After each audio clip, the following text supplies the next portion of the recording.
Today we're going to talk about losing weight on a 1 meal a day, normal looking diet, whether you're having fast food or a clean meal, whatever you're eating, as long as the scale's trending down. Obviously you weigh yourself right before you eat and you write that weight down. 1 meal a day and drinking coffee. Now, I've been beating around this for a long time, all right? Because I've helped so many people that I know they have destroyed their stomach with a crazy amount of coffee. But for a lot of people, if they're okay and they have a decent gut, they don't have skin problems, they don't have heart issues, all right, their sleep is on point, they could use coffee as a tool to hold on to a lower calorie count, obviously via intermittent fasting or 1 meal a day. But we're going to be talking about 1 meal a day specific, strict OMAD. Now, I've had a lot of people that tell me I'm not going to get them off the coffee, so I might as well help them. All right, so it's been a long time since I've done an experiment where I've drank coffee. Since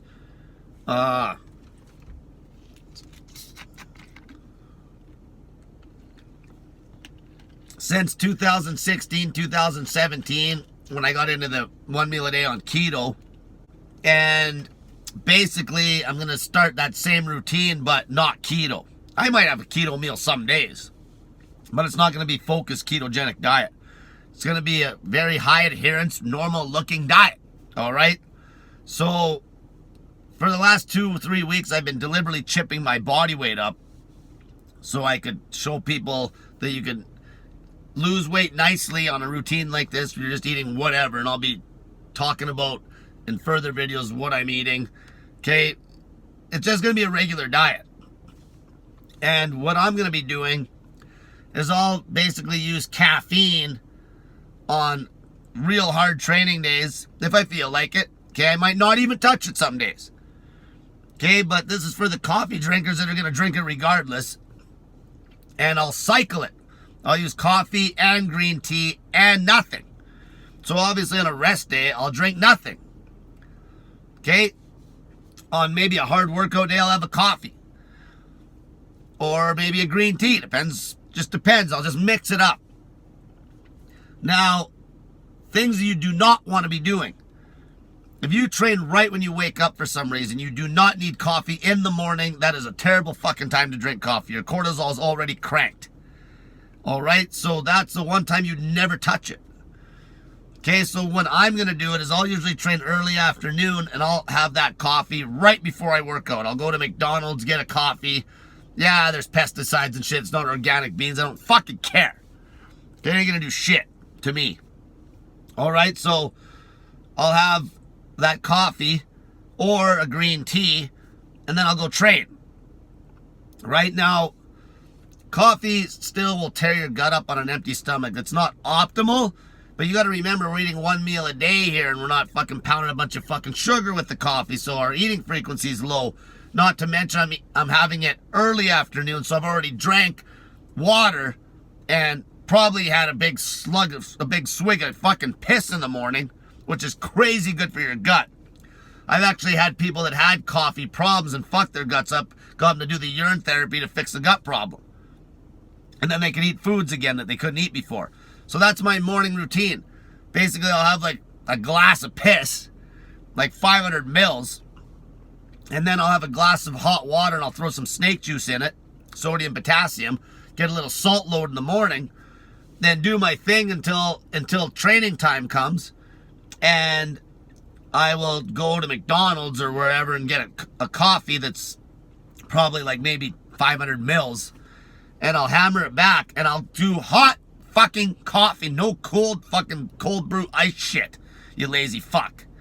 Okay, I see this way too much. Some people, they want that coffee and caffeine so fucking bad that they can't even fucking wait for their fucking coffee to cool down. Hot coffee only. You want the fucking heat. It's going to help you get the blood flowing. That's the whole point. You're using the coffee, you fucking idiots. I'm talking to you coffee people here. You're using it as a tool. I'm trying to teach you a way to use it where you're not going to fucking just fuck it up and just basically rely on it because you're not getting a good sleep. Okay? Your sleep should be on point. You don't use coffee as a crutch for a bad fucking sleep. It's just a tool.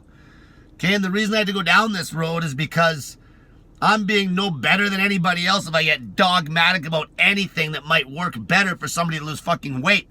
Okay, that coffee, that if they just did it properly, they could improve their fucking weight loss and they wouldn't fuck their gut up, as long as you obviously, cut the fucking sugar out of it. Don't knock it back on a completely dry stomach. Okay, don't fucking knock it back right when you wake up. At least 2 hours later, at least. Don't use it just because. Okay, use it as a tool for the workout or for the hunger suppressant side of it. That's the whole point. So what it'll do, this is nothing new. Fucking, you look at every fucking guy basically on YouTube damn near. Almost every rip motherfucker is a coffee drinker damn near. Alright, so you can use it as a hunger suppressant, which naturally is going to make you adhere to a 1 meal a day diet better. Or even an intermittent fasting routine.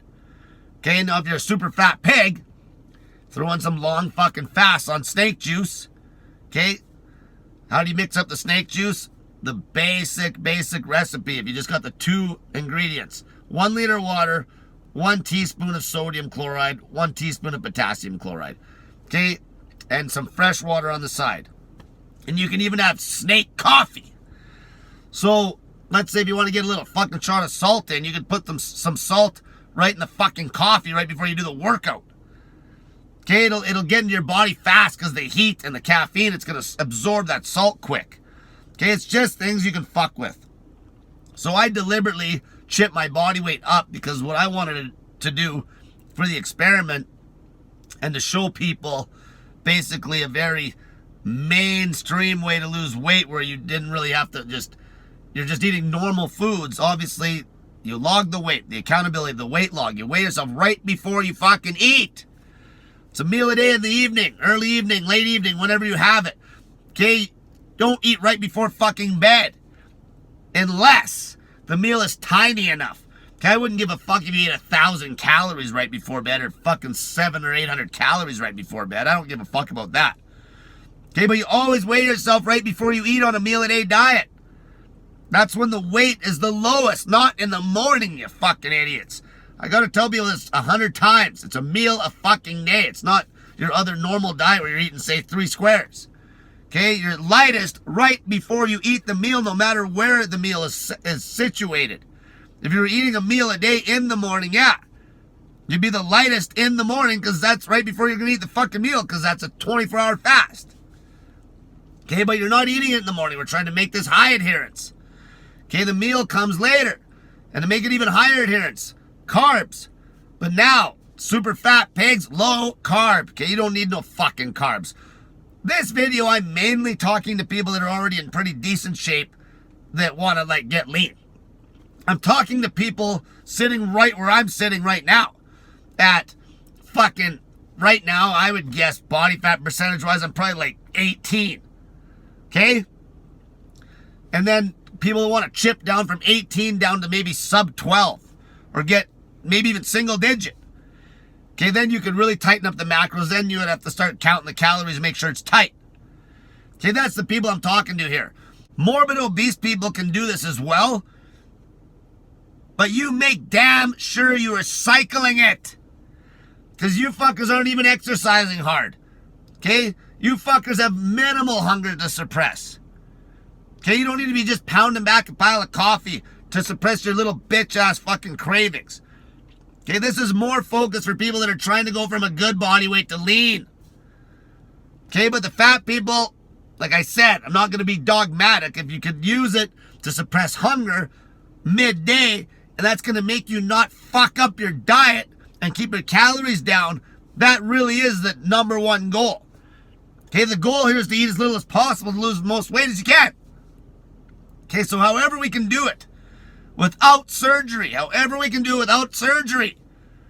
At the same time, though, I don't want people to fuck up their gut. I don't want people to fuck up their sleep because that can go the other way. When people start fucking their sleep up, then they're eating like a pig. Okay, you push that coffee, you fuckers. Okay, even just use green tea. Okay, some green teas have as much caffeine as the coffee, but a lot of them are less. Okay, you don't need to get crazy. You don't need a large coffee either, you fat pig. You could go with a fucking just a regular 250 ml cup. Okay, you could throw some salt in it. You push it. You treat it like it's almost like a meal. Okay, there's no fucking sugar in it. There's no fucking cream in it. There's no fucking calories in it. It's just black. Okay, black. So anyway, this is what I wanted to help people that were coffee drinkers to do it properly, okay? Don't drink coffee right in the morning. Don't rely on that coffee for fucking to wake you up.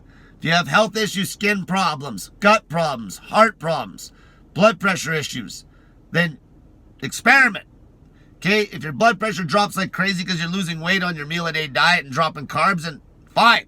Okay, just be smart. Don't use the coffee to kill time. Okay, use it as a fucking tool to lose weight and get fucking ripped. Until next time, stop fucking eating, fatty.